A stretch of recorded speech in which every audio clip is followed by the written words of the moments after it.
Greetings, Algo artisans. The biggest data of the month is coming out tomorrow. Some of it came out today, and we're going to take a special look at how we might be able to use some of that data and past versions of it to predict the markets. So let's jump into that data right now.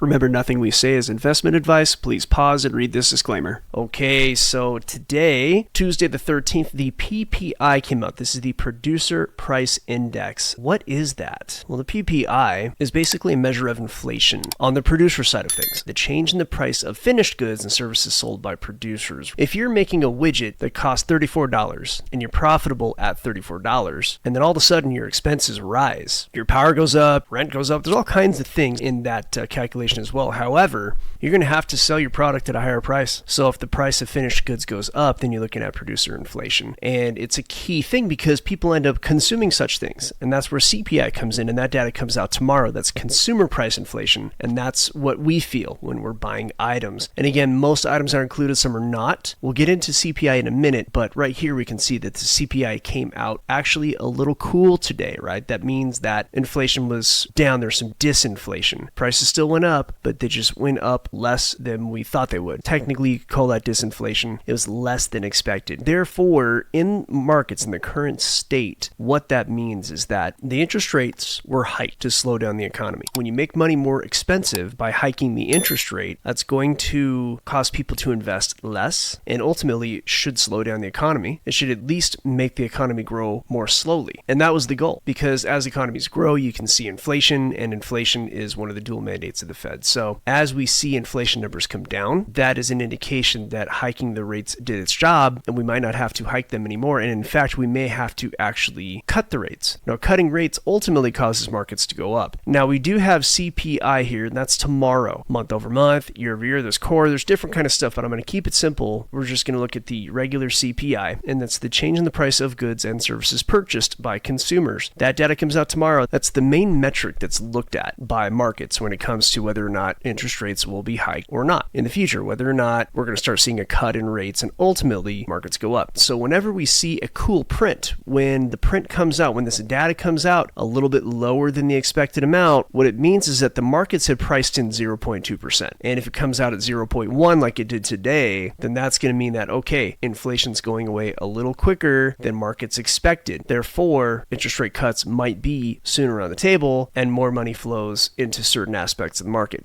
Stock market will go up. Ultimately, what markets are saying is that the dollars are going to get cheaper, investment's going to increase, and markets will go up. So if we were able to tell whether or not this was going to come in hot or cool or whatever it is, we might be able to predict a move in the market. And anytime you can predict moves in the market, you can make money. Well, let's take a look at what happened to the market when the PPI came out today. It was pretty significant. You can see a pretty small effect on Bitcoin. Usually affects currency markets a little bit more, but you can see this candle here on Bitcoin. And a day trader can make money on candles like this, right? It's a nice hard pop-up, and then it came back down to normal. But you're going to see it more in currency markets than you are going to see them anywhere else. Although if it's a really, really strong print, a print that is very different to the expectation, then you'll see all the markets move like crazy. You can see it very clearly here on the EUR/USD. These are the 5-minute candles, and you can see not a lot of movement, and then this strong movement up right at the time of the announcement, and then of course it kept climbing and climbing throughout the rest of the morning session. So this is the effect of a strong PPI, which is not even going to be necessarily as strong as it will be for CPI. And again, this came up because you're looking at the euro versus the dollar, EUR/USD. So in this case, the dollar got weaker because inflation came out lower. So the assumption is the dollar is going to get weaker. The assumption is they're going to cut rates. So it's an assumption that the dollar is going to get weaker. So the markets are going to treat everything as if the dollar is getting weaker, and money will flow into other assets. And therefore, if the dollar is going to get weaker, people are going to sell dollars, and selling dollars means that anything that dollars are traded against is going to go up, and everything is traded against dollars. So when you look at Microsoft, there's an imaginary USD on the other end of it, because you're actually doing Microsoft versus the dollar, right? Anytime you have a stock, that's how it is. So if dollars are perceived to get weaker, the Microsoft's probably going to go up. Let's see if that's what happened today with Microsoft. And here you go to market open. So you had a nice gap up at the market open, and price continued to rise up. So here you go. Strong PPI, market opens, gaps up, strong move, closed yesterday at about 407, open up at 409, and the morning session ended ended up at 415. Right now settled at 413, just below 414 for the post market. So these kinds of things affect markets. And,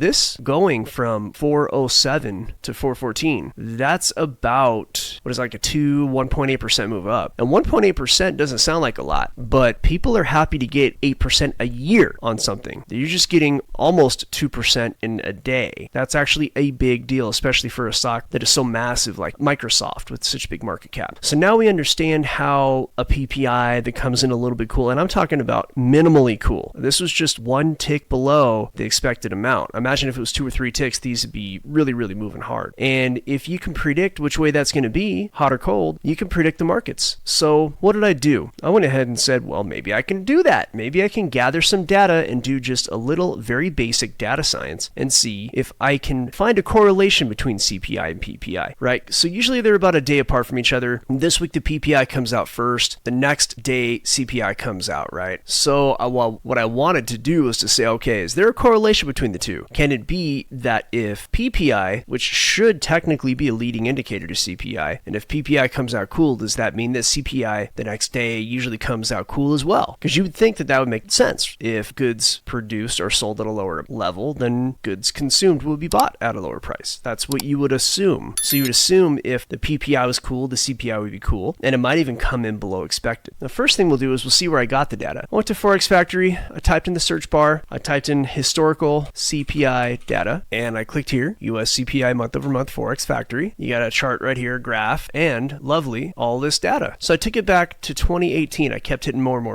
and there's all the data, right? So I copied all of it, just like this, and I pasted it onto an Excel spreadsheet, and voila, here it is. There's all the data for your CPI going back to 2018. And then I went ahead and did the same with PPI. There's all your data, the same months, right? And then I went ahead and I created a disparity. You have actual versus forecast. And you can see on July 12th of 2024, for this PPI, I excluded the PPI data this month because there's no CPI data this month. So I had to look at last month's data. Now the forecast was a 0.1% move up in inflation. And then the actual was at 0.2. And then I subtracted 2 to get the disparity in that the forecast was 0.1% below the actual. And I did that using a formula so that I could just copy and paste that formula all the way down. I'm not going to do an Excel class with you today, but I could just let you know that Excel does it for you. Very, very basic stuff. So I did that with the CPI also. You can see I have a disparity column right here. You have the PPI disparity estimate versus actual, CPI disparity estimate versus actual, and you can see that some of these match up and some of these don't. So like for July, the PPI, the estimate was below the actual. Now here on that same month, the estimate was actually above the actual for the CPI. So that did not correlate. So I just put a 1 over there because I add all these columns up to get a number. But this is how I catalog my data. So I went down, I did manually catalog the data just because it was easy to do. And I found that in this case, it's about a 38 to 34. Okay, so comparing the two showed that 38 of these 72 instances showed that there was a correlation, and 34 showed that there was not. It's about a 10%, maybe 11% difference, meaning that if one's cool, the other one's going to come in cool a little bit more of the time. Now, this is a very small sample size, right? It's only going back to 2018, but you also don't want to get too big of a sample size because you want to have everything also be weighted heavier to the current time. CPI, PPI, they change the measures, the economy changes, and the economy in 2018 is relatively much more similar to now than say like 2012. But I could go back further and do more data. It would actually be very easy to do. And what I also did was I offset these, by the way. So on one of these calculations, I did the same month to the same month, right? And then another calculation, I shifted the CPI down so that we would be comparing PPI in July to CPI in August or whatever it might be. That way I'm thinking, okay, if PPI leads, then maybe it's next month numbers that we see, right? And I did another comparison and the numbers came out just about the same. So this is very basic data science, but of course I have a degree adjacent to data science, certainly. Long story short, I didn't find what I would consider to be statistically significant. I'm not comfortable putting a hard bet on whether or not, okay, one is correlative to the other when you're really just like 11% off. I mean, it's an edge. edge. It is a slight edge. However, it's like if my normal trade is $1,000, then I might change it to $1,100. I mean, it's going to make a difference over time, and that's only going to occur during the times that you have that correlation. But I just wanted to demonstrate to you the ways data can be gathered and used. I did all this for free. Forex Factory is free. I pay a subscription to Excel. I use it for all kinds of stuff. I just wanted to demonstrate how one could gather data, very easily collate that data, look for a correlation. I think this took me about 30 minutes. It was really nothing. And it's actually something I've been considering doing for quite some time. And it just occurred to me this morning, like, oh, hey, you know what? Let me see if I can find that data. I've been talking about that with everybody at Algo Factory during the morning shows. Like, hey, I wonder if I could find this data and do this. And here it is. This is a little taste of how sometimes quants will do their thing, although I do not call myself a quant. This kind of stuff might seem impressive to some of you, but it's really not. This is super simple. I am not some kind of data genius. This is like low-level stuff. However, if you're thinking outside the box, that's how you're going to make money. I guarantee nobody thought to do this. Like nobody you know. None of the traders that you talk to thought to do this, and even if some did, they didn't do it. I'm the only person I know who's done this. I guarantee you others have, because in the world of finance, getting information to make money and getting an edge is like, that's literally bread and butter. It's what they do. However, I just want to show you what it is to be kind of another level trader, someone who thinks like I do and tries to figure things out. All right, that's all we got time for today. I hope this video was helpful. Please come over to algofactory.tech. We teach people how to build their own trading method, otherwise known as an algorithm. You don't have to know how to code, but if you do code, we can put you on the path to where you can build something that trades for you while you're not at the computer. If you just want to trade manually, which is what most people are doing, then that is, of course, something that we can help you do and help you have the capability to possibly extract money out of these markets on a regular basis. And while we do focus on crypto for a lot of these videos, I'm actually primarily a Forex trader, and you got to know that crypto doesn't go forever.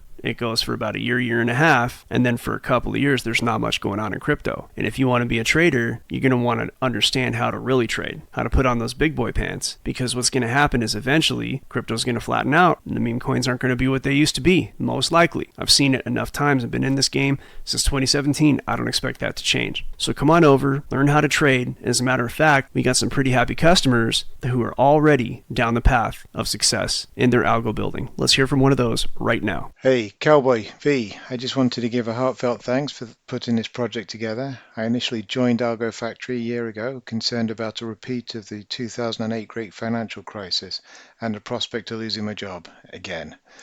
Within 12 months, under V and Cowboy's expert tuition, including live reviews, I've created a profitable algorithm launched across a selection of assets. Now, facing the prospect of redundancy and a nice fat severance package to trade with, my current worst case scenario is to keep my job. Thanks again, guys. Really appreciate what you've done here. Algofactory.tech. Trade your job, upgrade your life, and we'll see you on the next one.